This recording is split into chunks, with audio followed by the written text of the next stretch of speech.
नमस्कार विद्यार्थी मित्रांनो, स्वागत आहे तुम्हा सर्वांचं महा एक्झाम पॉईंट आपल्या एज्युकेशनल यूट्यूब चॅनलवरती. तर विद्यार्थी मित्रांनो, मागील जी काही महिला व बाल विकास विभागाची अंगणवाडी सेविका परीक्षिका अर्थातच मुख्य सेविका या पदाकरता जी जाहिरात प्रसिद्ध करण्यात आलेली होती त्याची मित्रांनो संपूर्ण काही कार्यवाही पूर्ण झालेली आहे आणि नव्याने देखील महिला व बाल विकास विभागांतर्गत अंगणवाडी सेविका आणि परीक्षिका यासाठी जो काही नव्याने जी आर प्रसिद्ध करण्यात आलेला होता, जे की आपल्या टेलिग्राम ग्रुपवर व आपल्या चॅनलवर मित्रांनो तुम्हाला संपूर्ण आपण काही समजावून सांगितलेलं होतं. तर त्याच आगामी पदभरती करता आजपासून जे आहे परिपूर्ण जे काही आपला TCS चा ऑनलाईन फॉर्मॅट आहे त्यानुसारचे सर्व काही संभाव्य सिरीज मित्रांनो आज आपण सुरू केलेली आहे. जर तुम्ही अंगणवाडी सेविका किंवा परीक्षिका या पदाकरता जर तुम्ही तयारी करत असाल तर चॅनलला पटापट सबस्क्राईब करून घ्या, जेणेकरून तुम्हाला या संदर्भाचे सर्व काही अपडेट एकाच ठिकाणी आपल्या चॅनलवर पाहायला मिळणारे असेल. आणि ज्या कोणी महिला भगिनी आपल्या टेलिग्राम ग्रुप जॉईन केलं नसेल तर जॉईन करून घ्या. डिस्क्रिप्शन बॉक्समध्ये लिंक आहे, कारण का त्या ठिकाणी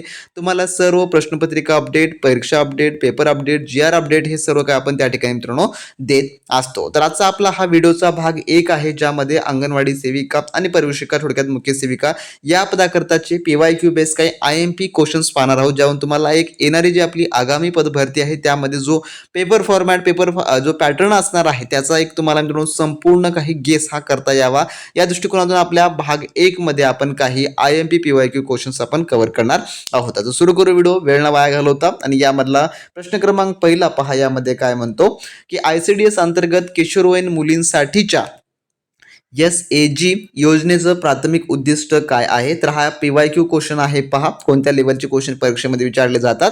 तर याचं जे उत्तर आहे ते आहे ऑप्शन नंबर पर्यायचं 3, जे की किशोरवयीन मुलींना पोषण, शिक्षण आणि जीवन कौशल्याद्वारे सक्षम करणे हे जे आहे याचं प्राथमिक उद्दिष्ट जे की आहे. तर SAG म्हणजे काय, तर स्कीम फॉर ॲडोसलेंट गर्ल्स, म्हणजे की किशोरवयीन मुलींसाठीची योजना, त्याला SAG असं जे आहे ते म्हटलं जातं. तर ही योजना 11 ते 14 वयोगटातील शाळाबाह्य मुलींवर प्रामुख्याने लक्ष केंद्रित करते. तर मुलींचे पोषण दर्जा सुधारणे, त्यांना औपचारिक किंवा अनौपचारिक शिक्षणाकडे वळवणे आणि गृह व्यवस्थापन, आरोग्य, वैयक्तिक स्वच्छता व जीवन कौशल्याचे प्रशिक्षण देऊन त्यांचे सक्षमीकरण करणे ह्या योजनेचं मूळ उद्दिष्ट आहे. त्यामुळे पर्याय नंबर याचं 3 जे की उत्तर जे आहे ते होणार असेल. त्यानंतरचा क्वेश्चन 2 काय म्हणतो पहा, BBBP योजना राज्यांना कोणत्या प्रकारचा निधी प्रदान करते. तर या ठिकाणी पहा BBBP ह्या योजनेचं फुल फॉर्म काय आहे, तर ते आहे बेटी बचाओ बेटी पढाओ ही योजना आहे. या जी काही योजनांना जे की राज्यांना कोणत्या प्रकारचा निधी जो की प्रदान करते, तर याचं उत्तर आहे पर्याय नंबर 1 जे की 100% केंद्रीय निधी. म्हणजेच काय, तर जी बेटी बचाओ आणि बेटी पढाओ ही केंद्र सरकारच्या महिला व बाल विकास मंत्रालयाची एक प्रमुख योजना आहे. आणि या योजनेच्या अंमलबजावणीसाठी जिल्हा आणि राज्यस्तरीय जे काही राज्य असतात त्या राज्यस्तरावर निधी थेट केंद्र सरकारकडून पुरवला जातो. म्हणजेच काय, तर यात 100% केंद्रीय सहाय्य जे की समाविष्ट असतं. म्हणून पर्याय नंबर 1 याचं जे की उत्तर जे आहे ते होणार असेल. तर जे काही महिला भगिनी या मुख्य सेविका या पदाची तयारी करत आहेत परीक्षेची, तर बरेच विद्यार्थी टेस्ट सिरीज आणि नोट्स व आपल्या ऑनलाईन क्लासेस संदर्भामध्ये जे काही कमेंट्स करत होते त्यांना सांगू इच्छितो की टेस्ट सिरीज आणि जे आपले ई-बुक्स आहेत ते तुम्ही आपल्या ॲप थ्रू जे आहे ते डाउनलोड करून घेऊ शकता. म्हणजेच की त्या ठिकाणी टेस्ट सिरीजची स्पेशली बॅच जी काही आपण अफोर्डेबल प्राइसमध्ये ठेवलेली आहे तुम्ही ती मिळवू शकता. आणि ज्यांना कोणालाही ऑनलाईन बॅचेस जॉईन करून आतापासूनच चांगली तयारी करायची आहे, जसं की मागील भरतीमध्ये आपले तब्बल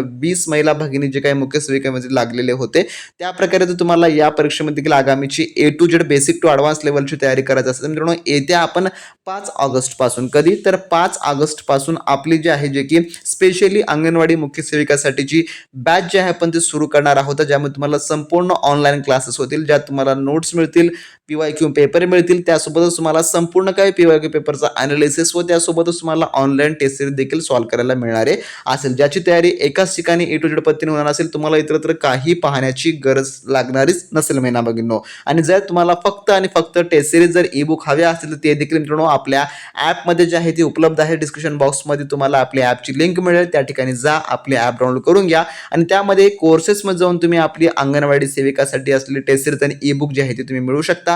ज्यांना ऑनलाईन बॅचेस जॉईन करायचे असतील, ऑनलाईन क्लास जॉईन करायचा, त्यांनी मात्र 5 ऑगस्टपर्यंत तुम्हाला वेट करावा लागणार असेल, कारण का आपण पूर्ण सेटअप सोबत तयारीसोबत या ठिकाणी आपण यावेळेस उतरणार आहोत आणि जेवढे काही जागा नसतील त्यामधले आपले भरपूर सारे जागा मिळवण्याचा आपण या ठिकाणी परिपूर्ण प्रयत्न करणार आहोत. आता ज्यांना ऑनलाईन बॅचेस हवे असतील त्यांनी 5 ऑगस्ट पासून जे आपण सुरू करणार आहोत आणि ज्यांना लगेचच्या लगेच टेस्ट सिरीज आणि जर ई बुक हवा असेल त्यांनी आपल्या ॲपमध्ये जाऊन संपूर्ण काही टेस्ट सिरीज आणि ई बुकचा कोर्स जे आहे तो मिळवू शकता. ज्या प्रकारे PYQ परीक्षेमध्ये प्रश्न आपले आले होते त्या प्रकारेच आपण या देखील आगामीसाठी आपण तयारी करणार आहोत. आता लगेचच्या लगेच आपले ॲप डाउनलोड करून घ्या सर्व अपडेटसाठी आणि सर्व काही तुम्ही उत्तम त्या ठिकाणी तयारीला लागू शकता.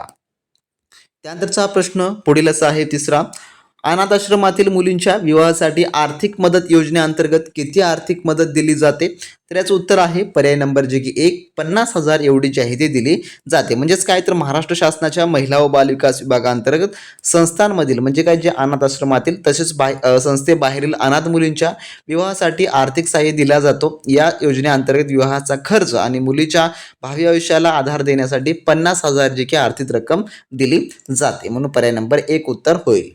त्यानंतरचा पुढचा प्रश्न आहे, खालीलपैकी कोणते राजीव गांधी नॅशनल क्रेन्स स्कीमचा प्रमुख वैशिष्ट्य आहे? या ठिकाणी पहा काय म्हटलेलं आहे. तर याचं उत्तर आहे पर्याय नंबर 3 जे की शहरी आणि ग्रामीण भागात क्रेनची स्थापना करणे. तर या ठिकाणी सांगायचं झालं तर राजीव गांधी राष्ट्रीय पाळणाघर योजना, ज्याला आपण जे काही क्रेंच स्कीम असं म्हणतो, तर ही नोकरी करणाऱ्या मातांच्या मुलांच्या देखभालीसाठी सुरू करण्यात आली आहे. या योजनेचं प्रमुख वैशिष्ट्य म्हणजे नोकरी करणाऱ्या महिलांवर कामावर जाता यावे यासाठी शहरी आणि ग्रामीण अशा दोन्ही भागामध्ये शिशुगृहांची, ज्याला आपण क्रेंच किंवा पाळणाघर असं म्हणतो, स्थापन करणे, जिथे मुलांची सुरक्षितता व काळजी घेतली जाते, म्हणून पर्याय नंबर 3 हे उत्तर होणार असेल. यामध्ये तुम्हाला ICDS देखील क्वेश्चन्स येतात, त्यासोबतच जे काही ॲडिशनल टॉपिक त्यांनी दिलेला असतात त्यावर देखील प्रश्न तुम्हाला यामध्ये विचारली जातात. तुम्ही हा पूर्ण व्हिडिओ पहा, यावरून तुम्हाला संपूर्ण अभ्यासा कळणारा असेल महिला भगिनींनो. त्यानंतरचा प्रश्न 5वा असा आहे, ICDSला पूरक असलेल्या राजीव गांधी राष्ट्रीय पाळणाघर योजनेचं प्राथमिक उद्दिष्ट काय आहे? तर कोणतं आहे? तर याचं उत्तर आहे पर्याय नंबर 1 जे की नोकरी करणाऱ्या मातांच्या मुलांसाठी पाळणाघराची सोय करणे म्हणजे की डे केअर करणे, हे उत्तर याचं होणार असेल. त्यानंतरचा पुढील प्रश्न, भारतातील राज्यात ICDS लागू करण्यासाठी खालीलपैकी कोणते निधीकरण प्रतिमान वापरले जाते, ज्याला आपण फंडिंग मॉडेल असं म्हणतो, जे की वापरलं जातं?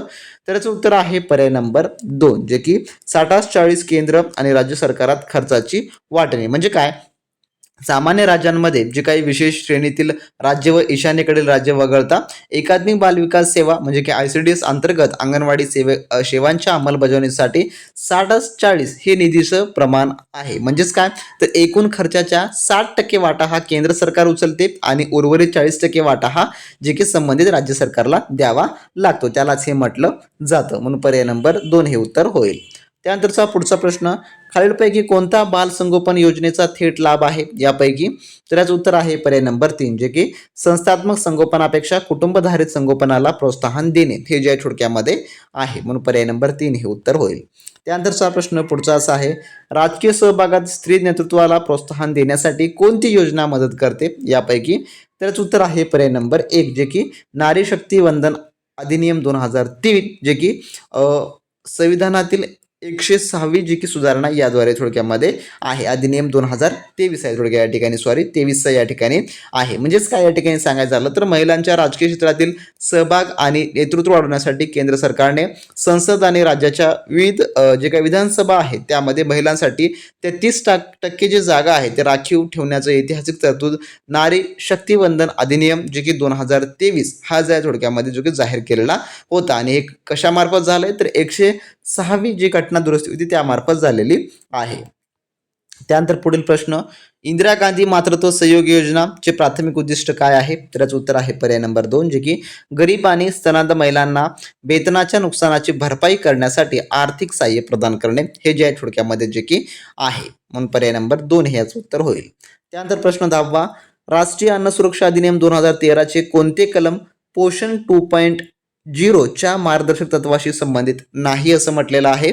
तर याचं उत्तर आहे पर्याय नंबर 4 जे की कलम 8 हे याच्याशी संबंधित नाही. तर राष्ट्रीय अन्न सुरक्षा कायदा, ज्याला आपण NFSA असं म्हणतो, 2013 मधील कलम 4A जे की गर्भवती व स्तनदा मातांसाठी अन्न आणि पोषण यासाठी आहे. त्यानंतर कलम 5A मुलांसाठी पोषण यासाठी आणि कलम 7 हे पोषण अभियान 2.0 जे की सक्षम अंगणवाडी आणि पोषण 2.0 म्हणजे की 2.0 देखील म्हणतो आपण, च्या प्रत्यक्ष अंमलबजावणी व उद्दिष्टांशी जोडलेले आहेत. पण कलम 8 हे अन्न सुरक्षा भत्ता म्हणजे काय, फूड सिक्युरिटी अलाउन्स देण्याशी संबंधित असून ते थेट पोषण 2.0 च्या मुख्य पोषण मार्गदर्शक तत्वाशी मूळ गाभ्यात समाविष्ट मानले जात नाही. म्हणून पर्याय नंबर 4 हे याचं उत्तर होईल.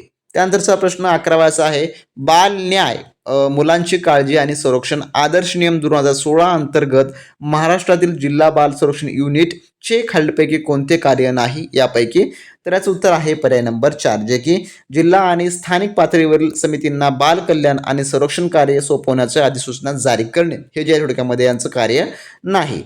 त्यानंतरचा प्रश्न पुढील असा आहे, अंगणवाडी सेवा सुधारण्यासाठी समुदायातील सदस्य कसे योगदान देऊ शकतात, तर याचं उत्तर आहे पर्याय नंबर 1 जे की पोषण जागरूकता कार्यक्रमामध्ये स्वयंसेवा करणे हे जे आहे योगदान त्या प्रकारे देऊ शकतात. त्यानंतरचा प्रश्न पुढचा असा आहे, 2020 मध्ये महाराष्ट्र सरकारने राज्यातील बाल सुधारगृहांमधील बालकांच्या कल्याण आणि पुनर्वसनाला पाठिंबा देण्यासाठी बाल न्याय निधीसाठी वार्षिक अर्थसंकल्प तरतूद मंजूर केली. या निधीसाठी किती रक्कम मंजूर करण्यात आली होती, तर याचं उत्तर आहे पर्याय नंबर जे की 4 3 कोटी एवढी जी आहे जी की करण्यात आलेली होती. तर पुढचा क्वेश्चन या ठिकाणी पहा, थोडक्यात हा इंग्लिशमध्ये आहे आणि परीक्षा तुमची मराठी आणि इंग्लिश दोन्ही भाषेमध्ये असते, त्यामुळे क्वेश्चन्स कोणत्याही लँग्वेजमधून तुम्हाला परीक्षेमध्ये विचारले जाऊ शकतात. तर क्वेश्चन काय म्हणतो, which type of knowledge is prioritised under traditional nutrition practices, या ठिकाणी असं क्वेश्चन्स आहे. तर याचं जे आहे उत्तर जे की पर्याय नंबर 2 होईल, जे की ancient and locally practised food habits म्हणजेच काय, जे काही पारंपरिक पोषण पद्धतीमध्ये ट्रेडिशनल आपण न्यूट्रिशन प्रॅक्टिस असं म्हणतो त्याला, तर या पद्धतीमध्ये प्रामुख्याने आपल्या प्राचीन आणि स्थानिक पातळीवर खाल्ल्या जाणाऱ्या अन्नपदार्थांच्या सवयींना प्राधान्य दिलं जातं. तर स्थानिक ऋतूनुसार उपलब्ध होणारे अन्न आणि पूर्वजांपासून चालत आलेल्या आरोग्यदायी खाद्य संस्कृतीचा यात समावेश होतो, असं थोडक्यामध्ये याचं उत्तर होणारं असेल.